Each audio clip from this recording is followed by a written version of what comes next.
नमस्कार दोस्तों, मैं विक्रम सिंह चौहान स्वागत करता हूं आपका अपना YouTube channel GK with Vikram Singh Chauhan पर। राजस्थान का इतिहास का हम अध्ययन कर रहे थे और राजस्थान के इतिहास में हमने राजस्थान के वंश को देखा था, जिसमें हम गुर्जर प्रतिहार वंश पढ़ा, चौहान वंश पढ़ा, मेवाड़ के शासक पढ़े। ठीक है, राजस्थान के इतिहास को हम कंटिन्यू रखेंगे, किंतु आज हम लेकर के आए हैं आपके लिए एक नया सब्जेक्ट नए तरीके से और विस्तार से, जो कि आपकी आने वाली राजस्थान पुलिस की एग्ज़ाम, पटवारी की एग्ज़ाम और रिट की एग्ज़ाम के लिए इम्पॉर्टेंट है। तो हम ज्योग्राफी का विस्तार से अध्ययन करेंगे, जो आपकी राजस्थान सहित केंद्रीय जो भी सेंट्रल लेवल की एग्ज़ाम है सभी के लिए इम्पॉर्टेंट है। तो आप जुड़िए मेरे साथ इस ज्योग्राफी के सफ़र में।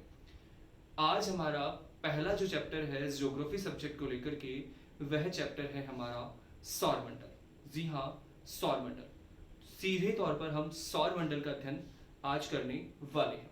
ठीक है,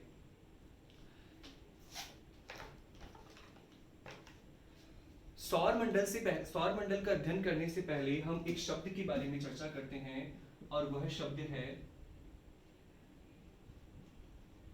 ब्रह्मांड। ठीक है, ब्रह्मांड। तो 15 अरब वर्ष पहले की बात है, आज से लगभग 15 अरब वर्ष पहले की बात है। 15 अरब वर्ष पहले ब्रह्मांड नहीं था, गैलेक्सियां नहीं थी और तारे भी नहीं थे।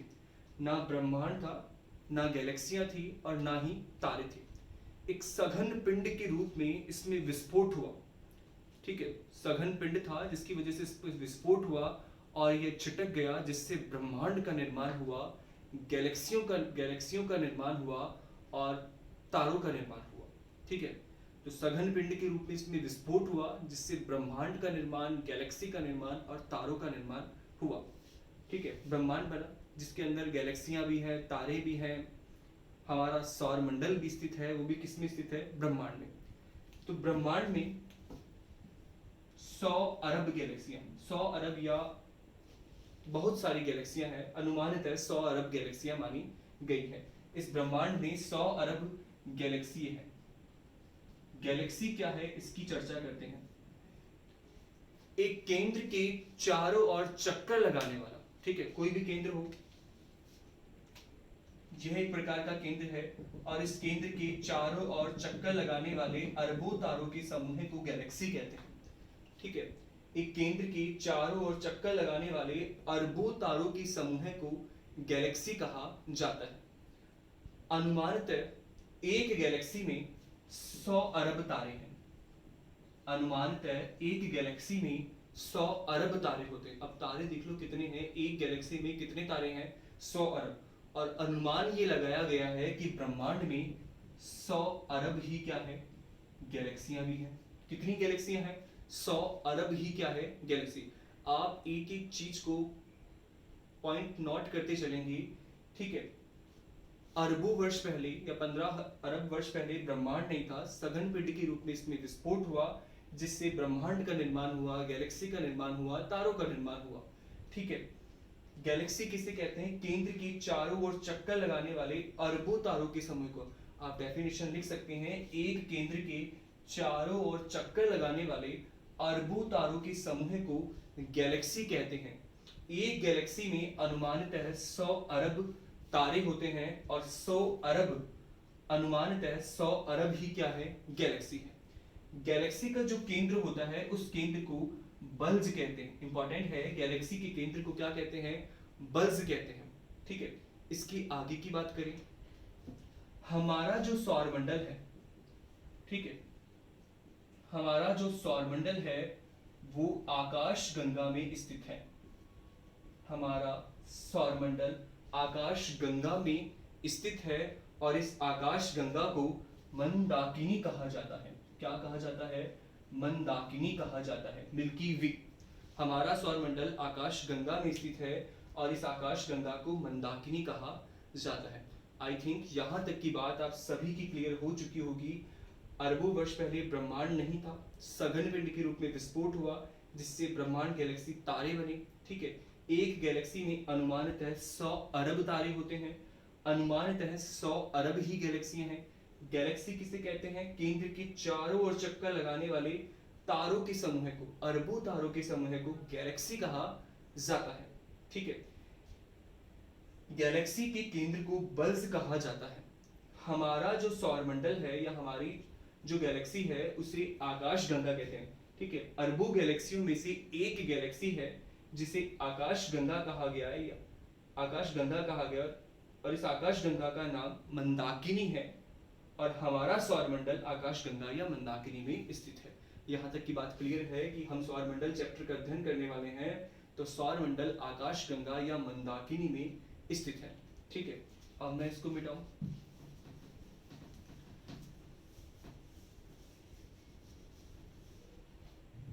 एक बात तय करके चले, सौरमंडल का केंद्र क्या है? ठीक है, सौरमंडल का केंद्र क्या है? तो सौरमंडल का केंद्र पृथ्वी है या सूर्य है? 15वीं शताब्दी। ठीक है, तो 15वीं शताब्दी से पूर्व हम यह जानते थे कि सौरमंडल का केंद्र पृथ्वी है। 15वीं शताब्दी से पूर्व जब पुनर्जागरण युग प्रारंभ हुआ यूरोप में, उससे पहले हमारे सौरमंडल का केंद्र पृथ्वी ऐसा माना जाता था। अज्ञानता के वश, कौन से वश? अज्ञानता के वश ऐसा माना गया कि 15वीं शताब्दी से पूर्व हमारे सौरमंडल का केंद्र क्या थी? पृथ्वी थी। लेकिन 15वीं शताब्दी में सर्वप्रथम एक व्यक्ति जिसका नाम है कॉपरनिकस, व्यक्ति का नाम क्या है? कॉपरनिकस। तो कॉपरनिकस ने ही पहली बार बताया कि सौरमंडल का केंद्र पृथ्वी नहीं है बल्कि क्या है? सूर्य है। तो इंपॉर्टेंट है, 15वीं शताब्दी में सौरमंडल के केंद्र सूर्य को बताने वाला जो व्यक्ति है कॉपरनिकस है। इससे पहले अज्ञानता के वश हमने सौरमंडल का केंद्र पृथ्वी को ही माना था। तो क्लियर है, तो सौरमंडल का केंद्र क्या है? सूर्य। पहली बार इस बात का जिक्र जिस वैज्ञानिक या जिस व्यक्ति ने किया, पुनर्जागरण युग के दौरान किया यूरोप में, और उस व्यक्ति का नाम था कॉपरनिकस। तो कॉपरनिकस बताता है कि सौरमंडल का केंद्र क्या है? सूर्य है। ठीक है, क्लियर है ये बात भी यहां तक की। अब हम बात करते हैं सौरमंडल के ग्रहों की। तो समय था 2006, तारीख की अगर बात करूं तो 24 अगस्त 2006 से पहले हमने सौरमंडल में, हमारे सौरमंडल में 9 ग्रह हुआ करते थे। कितने ग्रह हुआ करते थे? 9 ग्रह हुआ करते थे। तो ऐसा क्या हुआ कि 9 ग्रह के स्थान पे 24 अगस्त 2006 के बाद 9 ग्रह के स्थान पर ग्रहों की संख्या 8 रह गई। कितनी रह गई? 8। 24 अगस्त 2006 के बाद ग्रहों की संख्या कितनी रह गई? 8 ही रह गई। ठीक है, तो 8 रहने का कारण क्या था?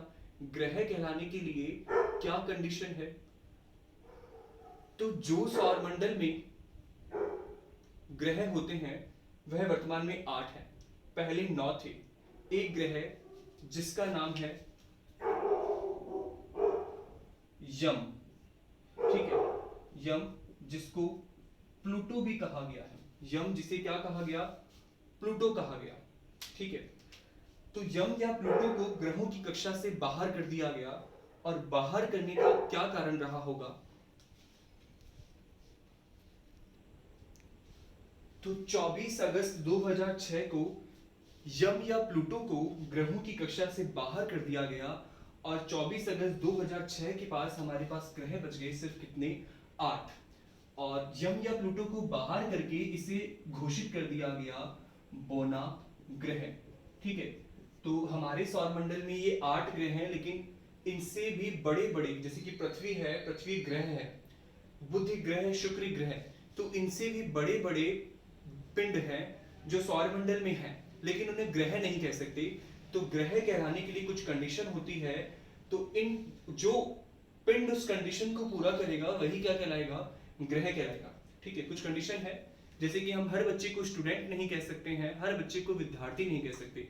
विद्यार्थी कहने के लिए उस बच्चे के पास एक अच्छा सा यूनिफॉर्म होना चाहिए, उसके पास बुक्स होनी चाहिए, उसका स्कूल में एडमिशन होना चाहिए, वो पर्टिकुलर क्लास में नियमित रूप से बैठना चाहिए, तभी जाकर के आप उसे विद्यार्थी कह सकते हो। हर बच्चे को विद्यार्थी नहीं कहा जा सकता। ठीक है, यहां तक की बात क्लियर। नेक्स्ट अगर बात करते हैं तो क्यों बाहर किया गया यम या प्लूटो को, तो कुछ कंडीशन थी, मैं कंडीशन की बात करता हूं। जैसे कि इस प्रकार से ये सूर्य है और इस प्रकार से प्रत्येक ग्रह की क्या होती है, कक्षा होती है। आपने जो मैप देखा होगा 6th क्लास की बुक में, 8th क्लास की बुक में, वो इसी प्रकार का होता है सौरमंडल का। प्रत्येक ग्रह की कक्षा होती है, जो ये लाइन बनी है वो कक्षा है। तो हर ग्रह अपनी ही कक्षा में सूर्य की परिक्रमा करता है और परिभ्रमण करता है। यम या प्लूटो की स्वयं की कक्षा थी, लेकिन वह अपनी कक्षा छोड़ करके बार बार वरुण की कक्षा में प्रवेश कर रहा था।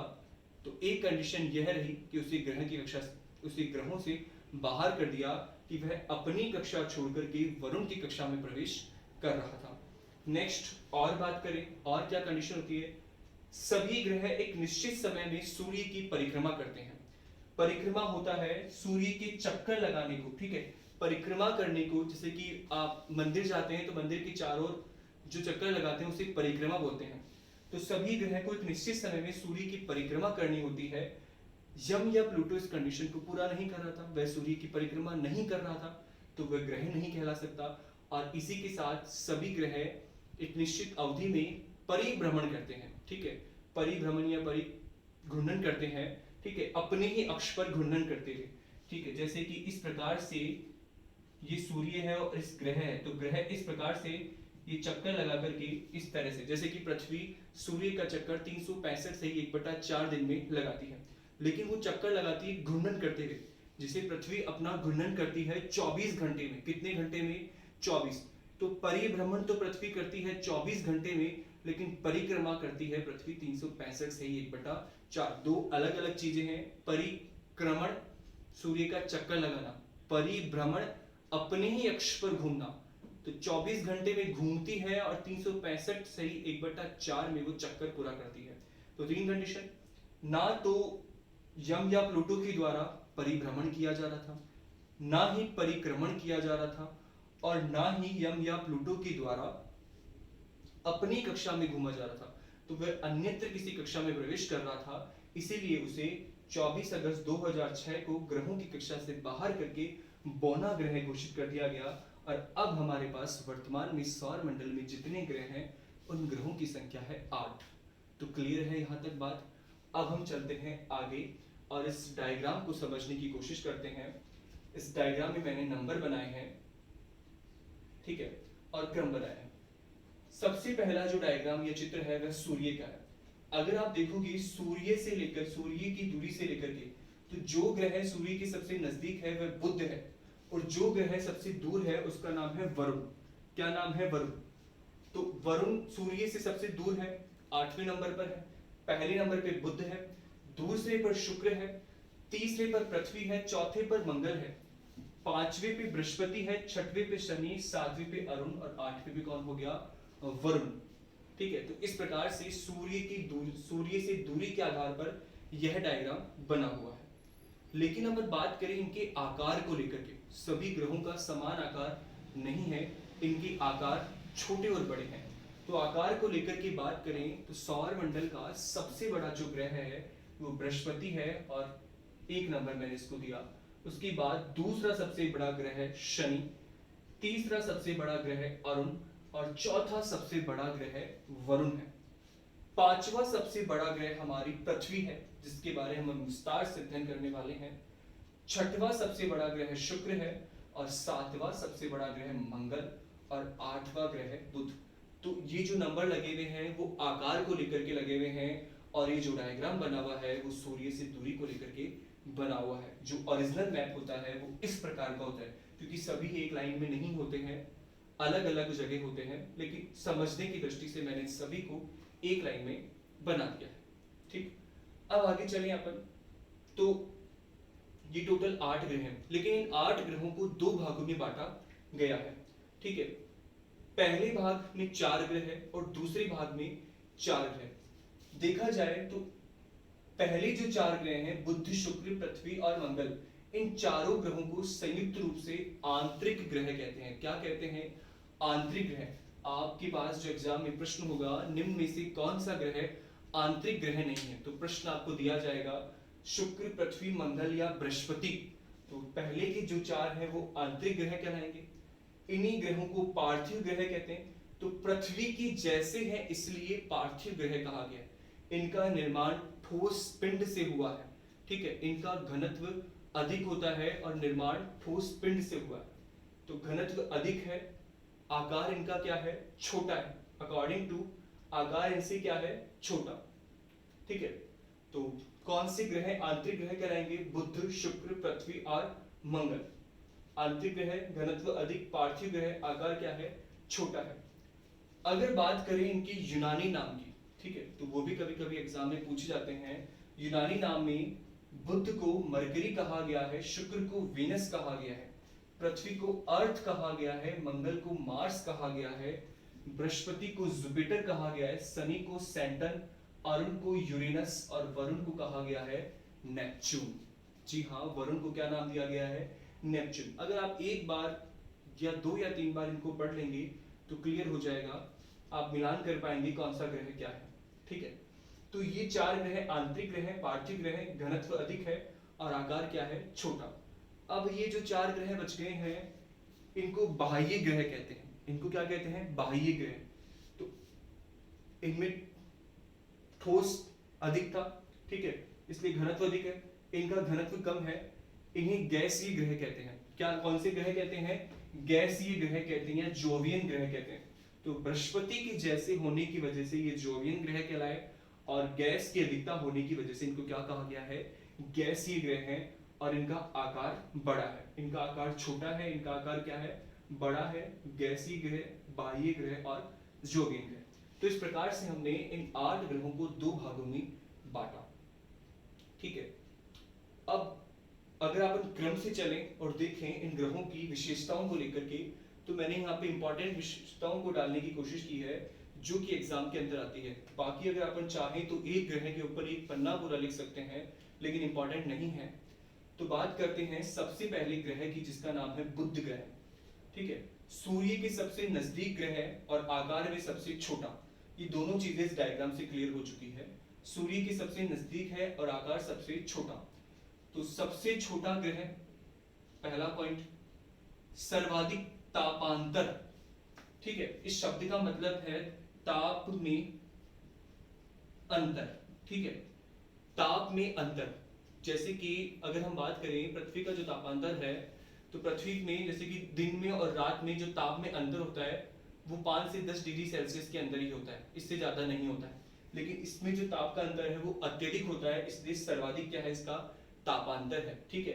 तापमान अधिक नहीं है, बस तापांतर है। सूर्य के सबसे नजदीक है तो परिक्रमा भी जल्दी कर लेगा। तो सबसे कम समय में सूर्य की परिक्रमा करता है, जैसे कि पृथ्वी सूर्य की परिक्रमा 365 से ही 1/4 दिन में करती है, किंतु बुध ग्रह सूर्य की परिक्रमा सिर्फ 88 दिन में कर लेता है। तो जैसे हमारी पृथ्वी पर एक साल 365 दिन का होता है, अगर हम बुध ग्रह पर होते तो एक साल 88 दिन का होता, 88 डेज का, ठीक है। तो परिक्रमण सबसे कम समय में, लॉजिक ही है कि पास है तो जल्दी परिक्रमा हो जाएगी।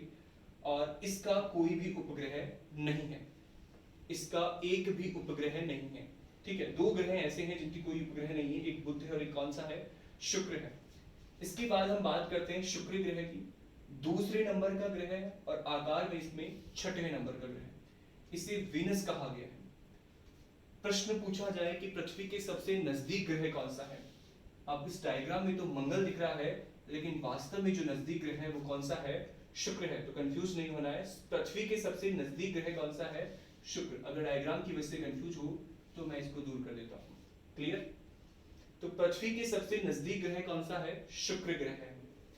शुक्र ग्रह को सांझ व भोर का तारा कहते हैं।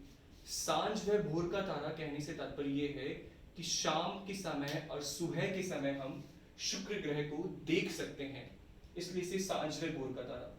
सबसे गर्म ग्रह है, ठीक है, सूर्य के नजदीक है, सेकंड नंबर पे है, आकार में बड़ा है, इसलिए यह सबसे गर्म ग्रह है या सर्वाधिक तापमान वाला ग्रह कौन सा है, शुक्र। और तापांतर वाला ग्रह कौन सा है, बुध।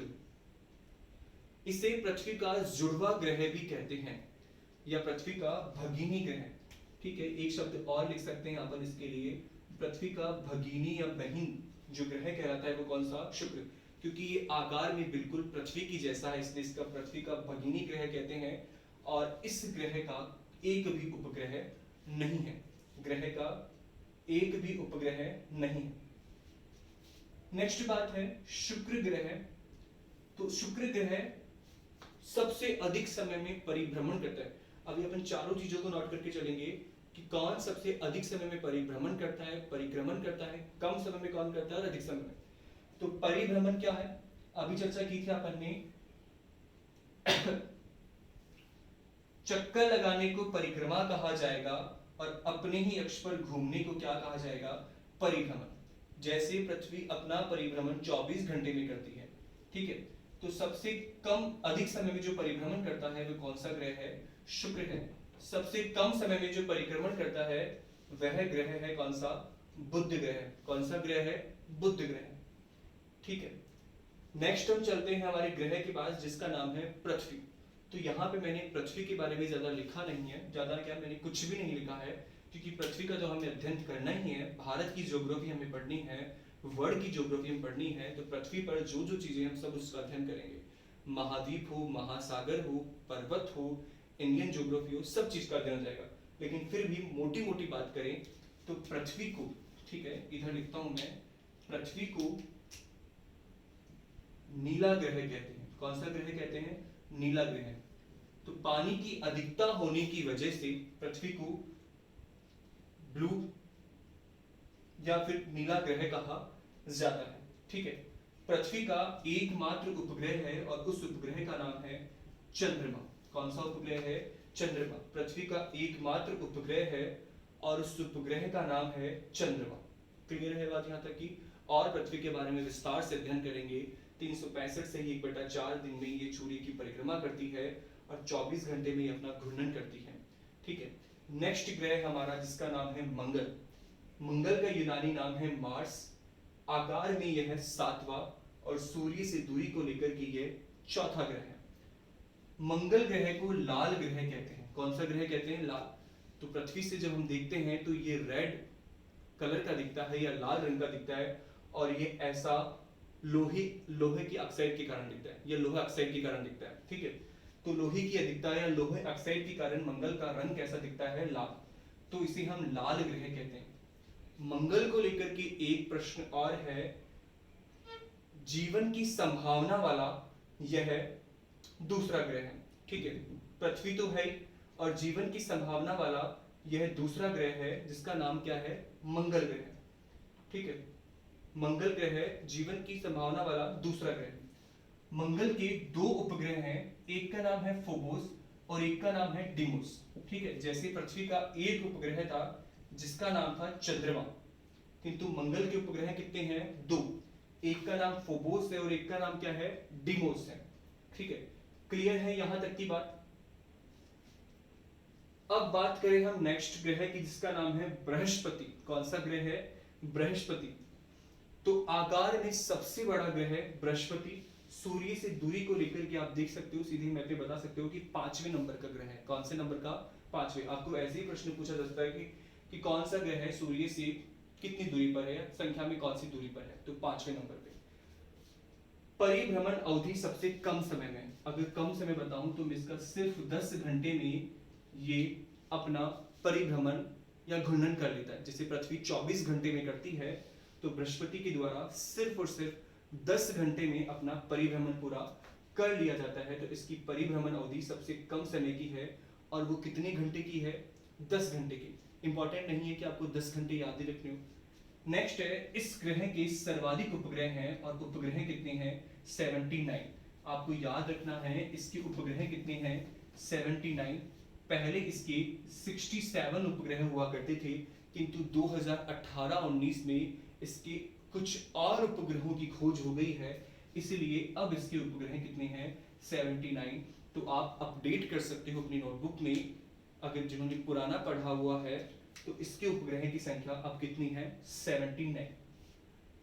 और अगर प्रश्न बनेगा बृहस्पति को लेकर के, तो वह प्रश्न होगा कि बृहस्पति ग्रह का सबसे बड़ा उपग्रह कौन सा है, ज्ञानीमेड। बृहस्पति के 79 उपग्रह में से सबसे बड़ा उपग्रह कौन सा है, ज्ञानीमेड है।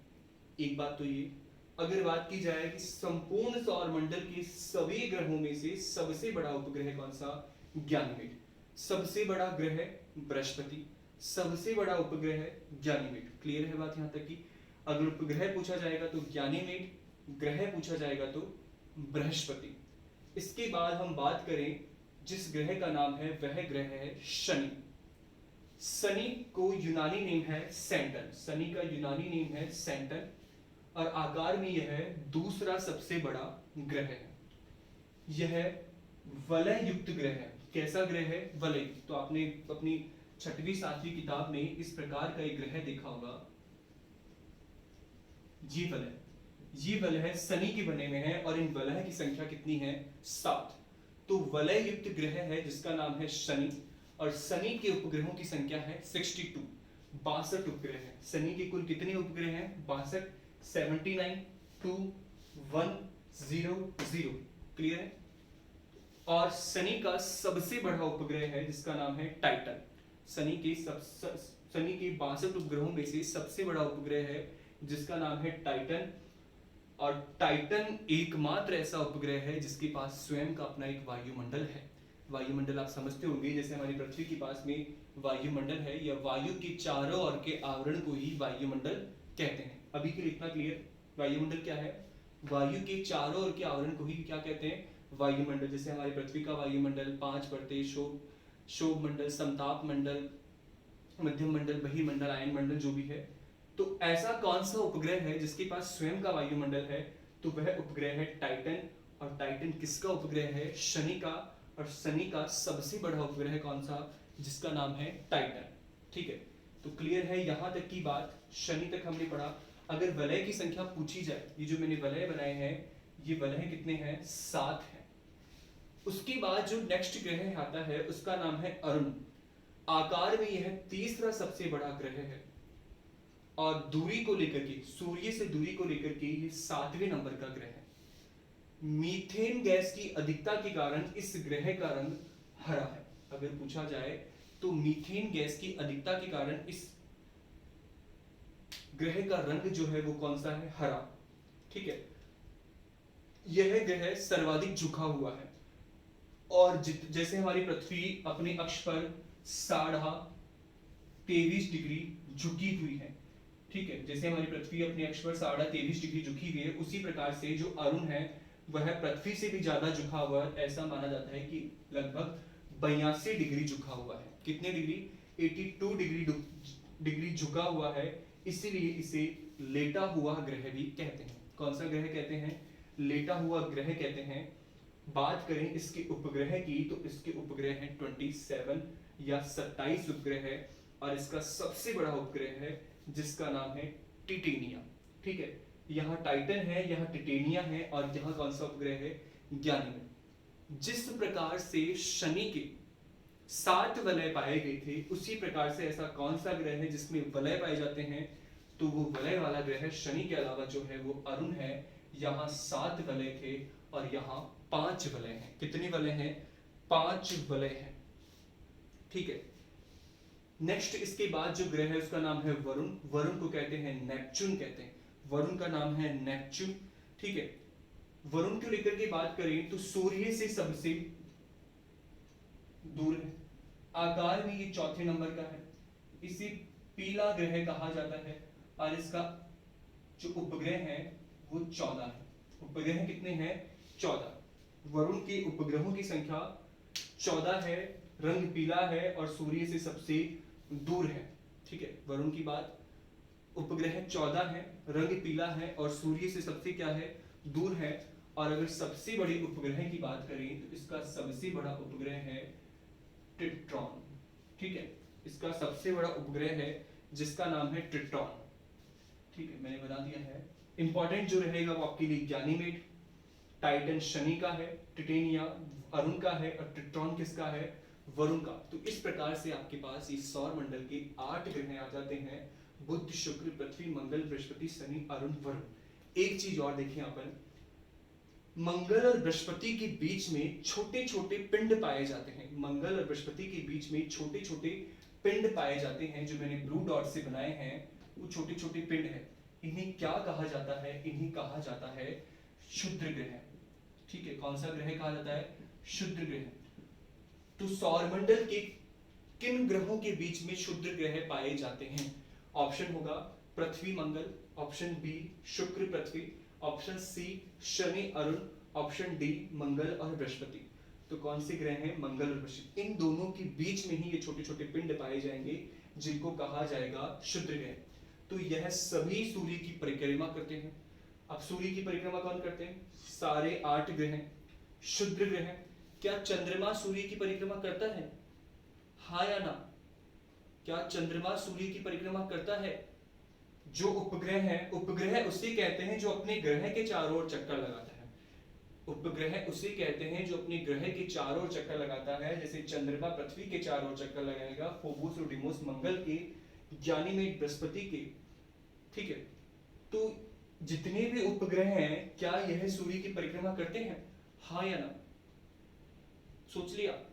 तो इसका आंसर होगा हाँ, सभी उपग्रह सूर्य की परिक्रमा करते हैं।